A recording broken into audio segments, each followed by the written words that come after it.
والصلاة والسلام على حبیبہ محمد وآلہ وصحبہ اجمعین۔ اعوذ باللہ من الشیطان الرجیم، بسم اللہ الرحمن الرحیم۔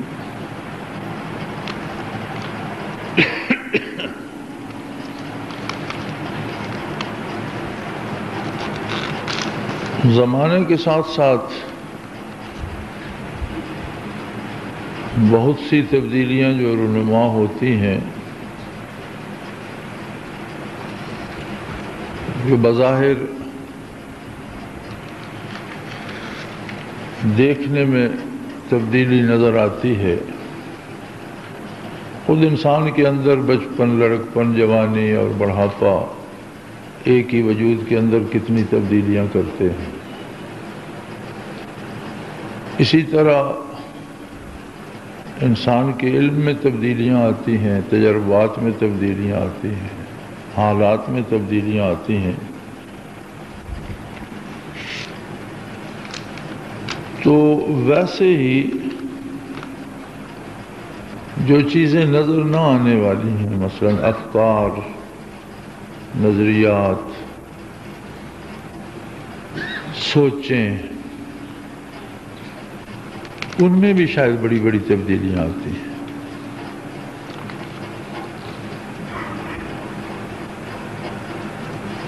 اب جس دور میں ہم موجود ہیں،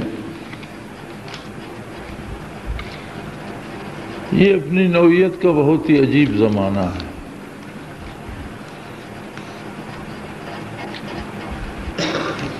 اس میں ہر بات کے ساتھ کیوں اور کیسے کا اضافہ ہو گیا ہے۔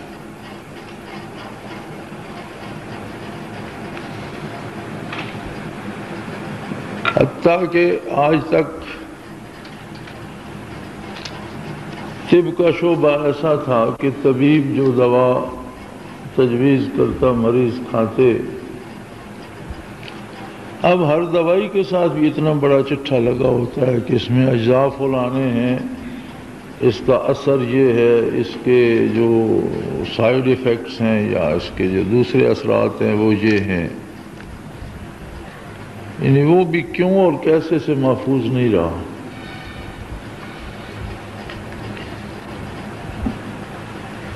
یہ تعلق جو قلبی، باطنی اور کیفی ہے، یہ طب سے زیادہ دقیق اور گہرا اور نفیس ہے،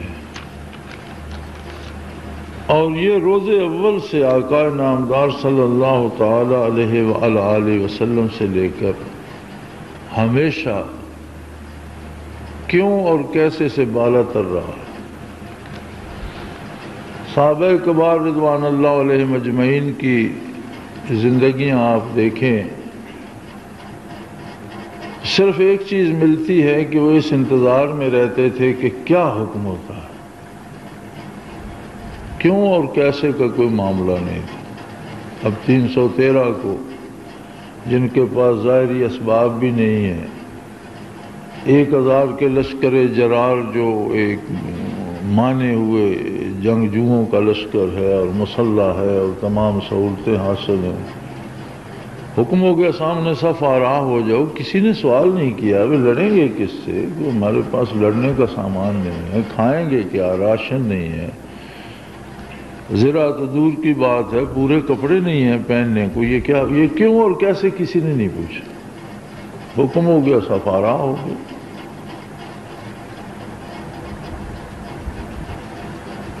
اب جو دور آ گیا ہے،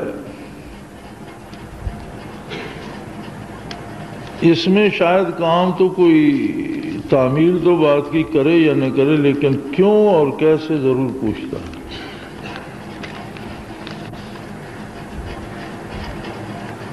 جاننے کے لیے پوچھنا الگ بات ہے،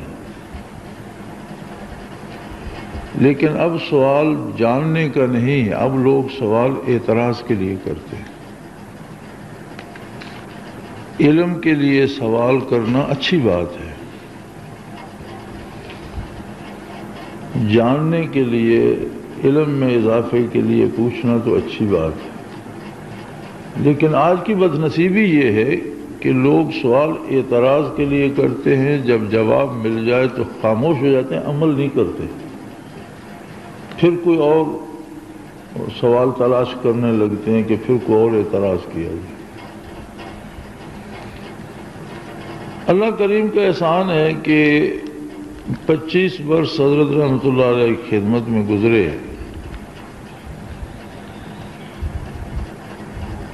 سوال کرنے کی نوبت نہیں آئی، ضرورت ہی نہیں پڑی۔ کوئی اعتماد ہی اس طرح کا ہوتا تھا کہ جو شیخ نے کہا وہی صحیح ہے، اس میں کبھی دل میں یہ گمان نہیں گزرتا تھا کہ یہ ایسا کیوں ہوا، یہ ایسا کیا ہے، یہ اس میں کیا ہے۔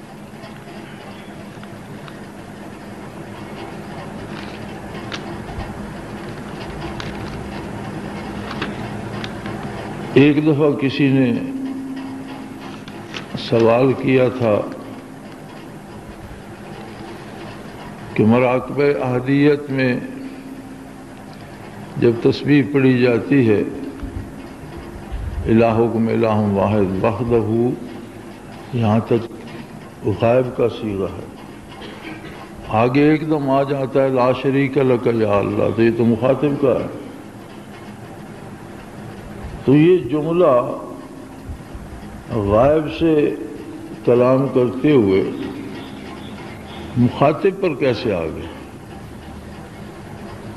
غالباً ہم چکوال بیٹھے تھے، جواب اس کا علمی بھی تھا، لیکن حضرت رحمۃ اللہ علیہ نے کوئی علمی جواب نہیں دیا، حالانکہ آپ کی عادت تھی بہت علمی جواب ارشاد۔ اس معاملے میں آپ نے سادہ سا جواب دیا، فرمایا ہم نے مشائخ سے ایسے ہی لیا ہے، ہم اس میں تبدیلی نہیں کریں۔ یہ جواب تھا جو حضرت رحمۃ اللہ نے دیا۔ پھر بعد میں اللہ کریم نے منکشف فرمایا کہ الحمدللہ رب العالمین الرحمن الرحیم مالک یوم الدین غائب ہے نا، فوراً متکلم پہ آ جاتا ہے ایاک نعبد و ایاک نستعین۔ قرآن کریم کا انداز ہے نا کہ غائب سے شروع کیا، الحمدللہ رب العالمین الرحمن الرحیم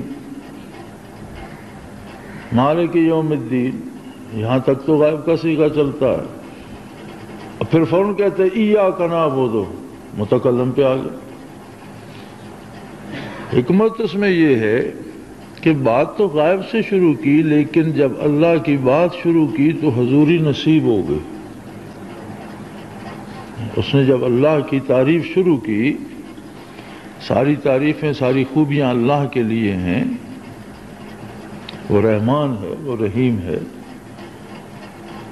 وہ قیامت کے دن کا مالک ہے، تو جب یہ تعریف کی تو اس سے غیبت سے حضور نصیب ہو گیا، اور وہ غیبت چھوڑ کر سیدھا مخاطب ہو گیا ایاک نعبد، اے اللہ ہم صرف تیری عبادت کرتے ہیں، تجھ ہی سے مدد چاہتے ہیں۔ غالباً اس میں بھی وہی راز ہو کہ وحدہ لا شریکہ تک تو غالب میں آیا، غائب میں آیا، لیکن اس غائب نے وہ حضوری عطا کر دی کہ آگے کہتے ہیں لا شریک لک یا اللہ، مخاطب پہ آ گئی۔ یہ جواب حضرت رحمۃ اللہ علیہ مجھ سے زیادہ آسانی سے اور زیادہ وضاحت سے دے سکتے تھے، لیکن چونکہ مسئلہ سلسلے کا تھا تو آپ نے فرمایا میاں ہم نے مشائخ سے ایسا ہی لیا ہے اور ہم لوگوں کو ایسا ہی سکھا ہے۔ طریق کے اپنے ادب ہوتے ہیں، تصوف کے اپنے قاعدے ہوتے ہیں، اور اس میں سب سے بڑا قاعدہ جو ہے وہ ادب ہے، اور ادب بغیر اعتماد کے پیدا نہیں ہوتا۔ جب تک آپ کو کسی کی ذات پر، اس کی حیثیت پر، اس کے مقام پر یقین اور قلبی تسلی نہ ہو، اعتماد نہ ہو، تو ادب پیدا نہیں ہوتا۔ اسی طرح یہ سوال کل ایک ساتھی نے کیا تھا پرسوں، تو کل تو میں آ نہیں سکا، چلا گیا۔ فاتحہ میں چونکہ کل تیسرا دن تھا تو میں نے کہا تھوڑی حاضری ہو جائے۔ تو یہ کسی نے مجھ پہ وہاں بیٹھے ہوئے کیا تھا، تو میں نے کہا یار لکھ کر اندر رکھ دو، سب کا بھلا ہو جائے گا۔ یہ پتہ نہیں کتنے ذہنوں میں سوال ہوگا۔ سوال یہ کہ حضرت شاہ نقشبند رحمۃ اللہ علیہ کا سلسلہ نقشبندی اویسیہ کی شجرہ میں کیا مقام ہے؟ حضرت شاہ محمد نقشبند رحمۃ اللہ تعالی علیہ سلسلہ نقشبندیہ اویسیہ کے مشائخ میں نہیں ہیں، جس طرح حضرت اویس کرنی رضی اللہ تعالی عنہ سلسلہ نقشبندیہ اویسیہ کے مشائخ میں نہیں ہیں، لیکن نسبت کو اویسی اس لیے کہا جاتا ہے کہ جس طرح سے ان کی روح نے روح پرفتوح رسول اللہ صلی اللہ علیہ وآلہ وسلم سے جس انداز سے برکات حاصل کی دور رہتے ہوئے، اسی انداز سے سالکین کی ارواح صدیوں کی دوری پر اور مکان کی دوری کے باوجود دنیا کے کسی گوشے میں صدیوں زمانے کو ٹاپ کر روح اطہر سے برکات حاصل کرتے ہیں۔ اس لیے برکت حاصل کرنے کے اس انداز کو نسبت کہا جاتا ہے، اور اس نسبت کو، اس طریقے کو طریقے اویسیہ کہا گیا، جس طرح حضرت اویس کرنی رضی اللہ عنہ فیض حاصل۔ اسی طرح سلاسل تصوف میں شاہ نقشبند رحمۃ اللہ تعالی علیہ کا انداز ظاہری شریعت اور فقہ پر سختی سے عمل کا تھا۔ باقی سلاسل جو ہیں ان میں بھی شریعت پر عمل تو ضروری ہے، لیکن ان میں رخصت پر عمل کیا جاتا ہے۔ شاہ نقشبند رحمۃ اللہ علیہ کے نقشبندی سلسلہ میں عزیمت کو مقدم سمجھا جاتا ہے۔ ایک حکم کے دو راستے ہوتے ہیں، ایک ہے کہ کمزور ہو تو چلو چھوڑ دیا، نہ کیا، جیسے ہم فرائض ادا کرتے ہیں، سنتیں پڑھی، نفل چھوڑ دیے، چلو خیر ہے جی، نوافل کی کوئی فرض تو نہیں ہے۔ لیکن شاہ نقشبند رحمۃ اللہ علیہ کے ہاں چھوڑ دینے کی بات نہیں، بلکہ 2 رکعت زیادہ پڑھ لیے جائے تو اس پہ اصرار کیا جاتا ہے۔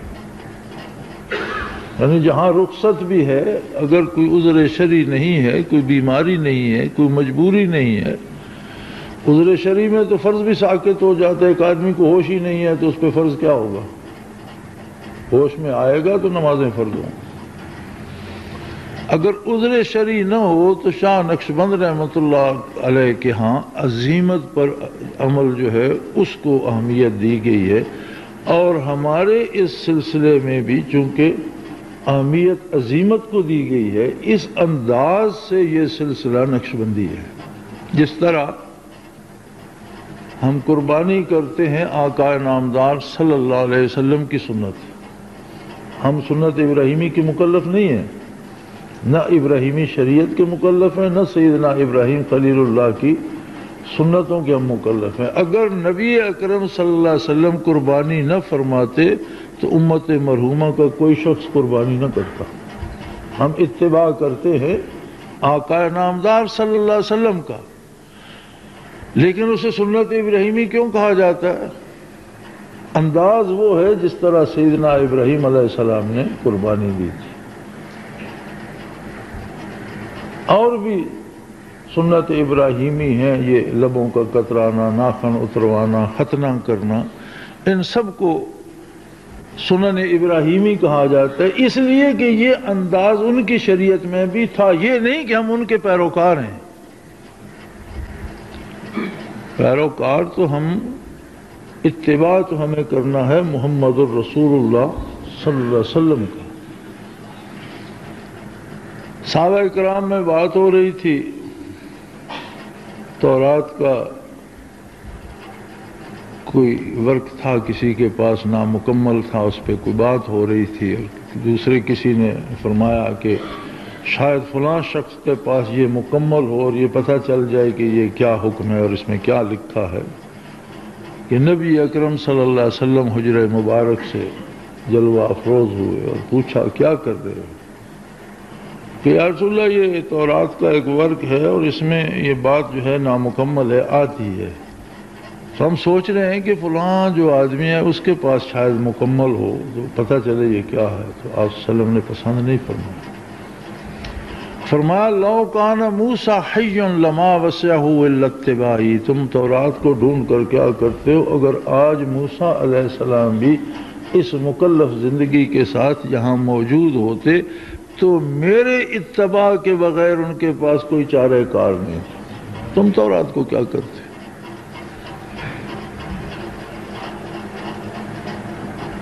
شب معراج کو اول و آخر تمام نبی رسول اللہ کریم نے جمع فرمائے بیت المقدس میں، اور امامت کی آقا نامدار صلی اللہ علیہ وسلم۔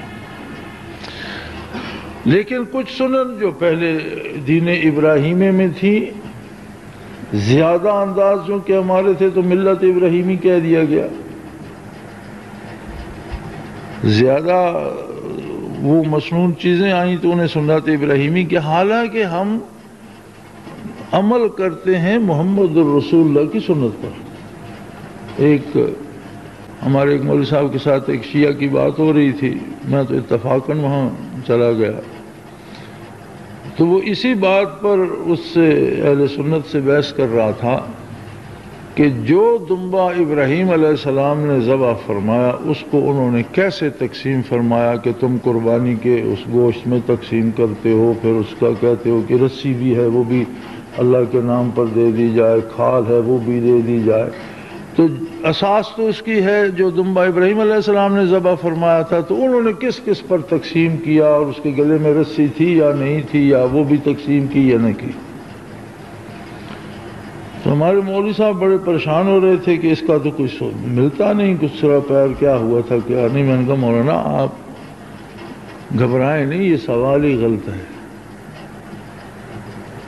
یہ سوال صحیح نہیں ہے۔ اس نے کہا جی کیوں صحیح نہیں؟ میں نے کہا جی ہم امت ہیں محمد الرسول اللہ صلی اللہ علیہ وسلم، ہم سے پوچھنا ہے تو یہ پوچھو کہ جو قربانی حضور نے جس جانور کو قربان کیا اس کا گوشت کیسے تقسیم فرمایا، اس کی کھال کو کدھر کیا، اس کے گلے میں رسی یا پاؤں میں کوئی زنجیر یا گلے میں سنگل تھا تو اس کا کیا ہوا، یہ پوچھو تو یہ بتانے کہ ہم ذمہ دار ہیں کہ ہم اتباع کرتے ہیں محمد الرسول اللہ صلی اللہ علیہ وسلم کا۔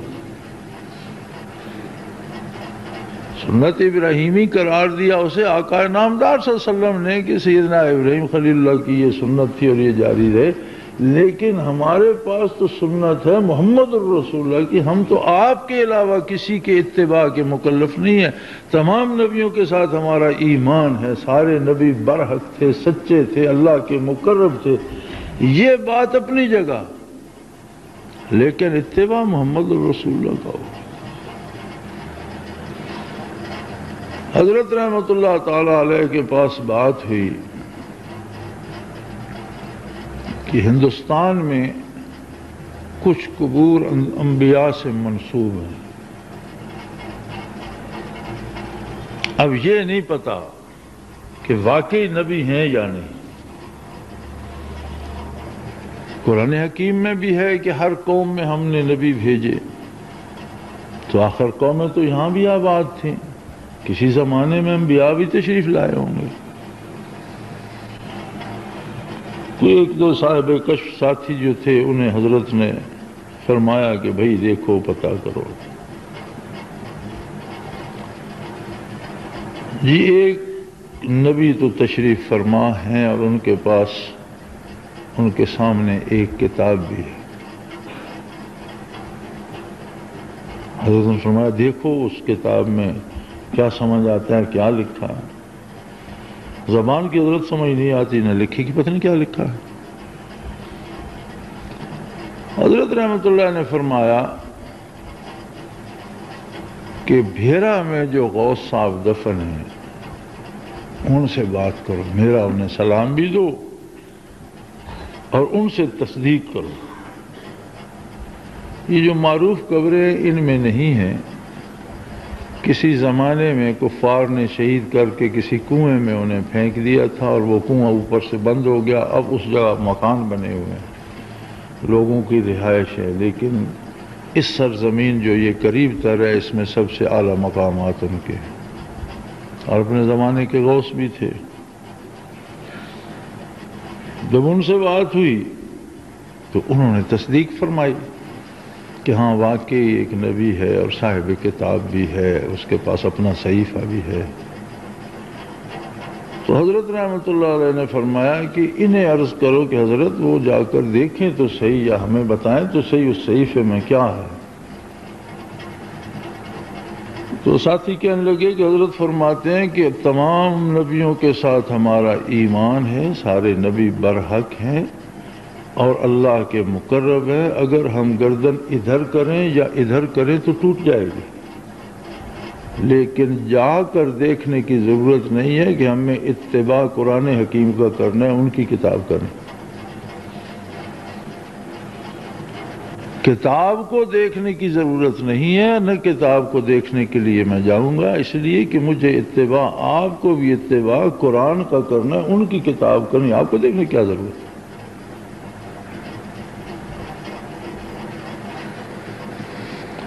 تو انداز جو ہمارے سلسلہ عالی کا ہے وہ ہے شاہ نقشبند رحمۃ اللہ تعالی علیہ کا۔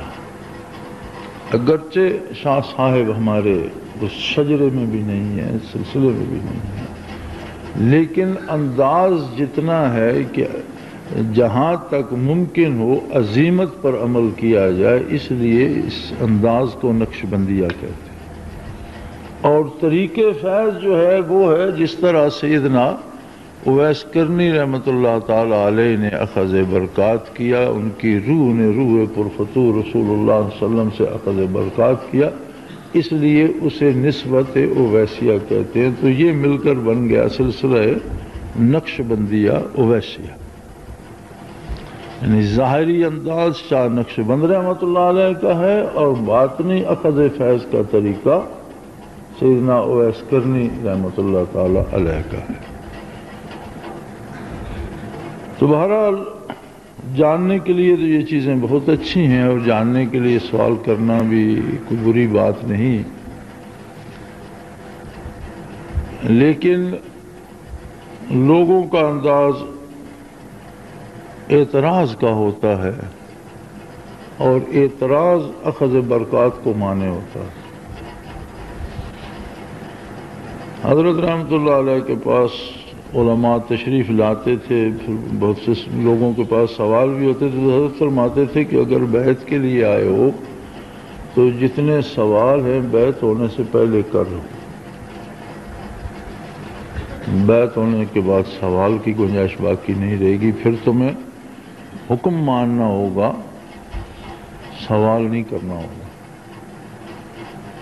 تو انداز جو ہے حصول برکات کا وہ ادب ہے، اور ادب اعتماد جو ہوتا ہے شیخ پر، اس سے پیدا ہوتا ہے۔ حاصل تصوف کا فنائے ذات ہے، جو علوم ظاہریہ کی ضد ہے۔ حکم کثرت پہ لگایا جاتا ہے، علوم ظاہریہ پڑھنے والوں کی اکثریت میں اپنی ذات کی برتری اور بڑائی کا خیال آ جاتا ہے۔ یہ علوم ظاہریہ کی خصوصیت ہے کہ میں اتنا فاضل ہوں، میں اتنا مفتی ہوں، میں اتنا محدث ہوں۔ اس کے برعکس یہ جو علوم باطنی ہیں، یہ انسان کو اپنے کچھ نہ ہونے کا یقین دلاتے ہیں کہ میری کوئی حیثیت نہیں ہے، ساری عظمت اللہ کے لیے ہے۔ اور اسی لیے علماء کے لیے ضروری ہے کہ اللہ جنہیں علوم ظاہری عطا فرمائے وہ کمالات باطنی حاصل کریں۔ اور ہمارے آج کے دور سے پہلے کے جتنے علماء کی سوانح آپ پڑھیں گے، یہ جملہ ضرور ہوگا کہ فلاں حضرت سے سند فراغت لے کر فلاں بزرگ کی خدمت میں تشریف لے گئے اور وہاں اتنا عرصہ قیام کیا اور خرق خلافت تھا۔ ایک نہیں بلکہ میری نظر سے جتنے قدیم علماء کی سوانح گزری ہیں، کم و بیش سب میں یہ بات ہے کہ علوم ظاہریہ کی تکمیل کے بعد اللہ اللہ کرنے کے لیے کسی خانقاہ کا رخ کرتے تھے، اور وہاں سے برکات حاصل کرنے کے بعد عملی میدان میں آتے تھے۔ اب آ کر کوئی ادبار زمانہ سے اور ہماری بدقسمتی سے پہلی بات تو یہ ہے کہ علوم ظاہریہ کی تکمیل بھی بہت کم خوش نصیب کرتے، ایک عجیب دور آ گیا ہے کہ جسے 2-4 تقریریں کرنا آ جاتا ہے وہ مدرسے سے بھاگ جاتا ہے اور علامہ بن جاتا ہے، مولانا بن جاتا ہے۔ وہ ہوتی وہی 2-4 تقریریں ہیں، ایک یہاں کی، ایک آگے کی، ایک آگے کی، جہاں ختم ہو گئی وہاں سے پھر شروع ہو گیا۔ یعنی تحصیل علم میں بھی، ظاہری علوم میں بھی بڑی خوش نصیب ہے جو حاصل کرتے ہیں، ورنہ اکثریت تھوڑا بہت گزارا کر کے مولوی بن کے بھاگ جاتے ہیں۔ اور پھر بہت کم ایسے خوش نصیب ہیں کہ جو علم حاصل کرنے کے بعد پھر یہ برکات قلبی بھی حاصل کرنے، اللہ کی عطا ہے۔ اور امت کی اصلاح، اہل علم کی اصلاح کے مرہون منت ہوتی ہے۔ اگر علماء کی اصلاح ہوگی پوری امت کی اصلاح ہوگی، اور خدا نخواستہ اگر علماء بھی عمل ہو جائیں گے تو خطرہ ہے کہ پوری امت کو بے عمل کر دیں گے۔ اللہ کریم ہم سب کی خطاؤں سے درگزر فرمائے، اپنی محبت نصیب فرمائے، اپنے حبیب صلی اللہ علیہ وسلم کی محبت نصیب فرمائے، دین پر زندہ رکھے، دین پر موت نصیب ہو، اور دینداروں کے ساتھ حشر نصیب فرمائے۔ وآخر دعوانا الحمدللہ رب العالمین۔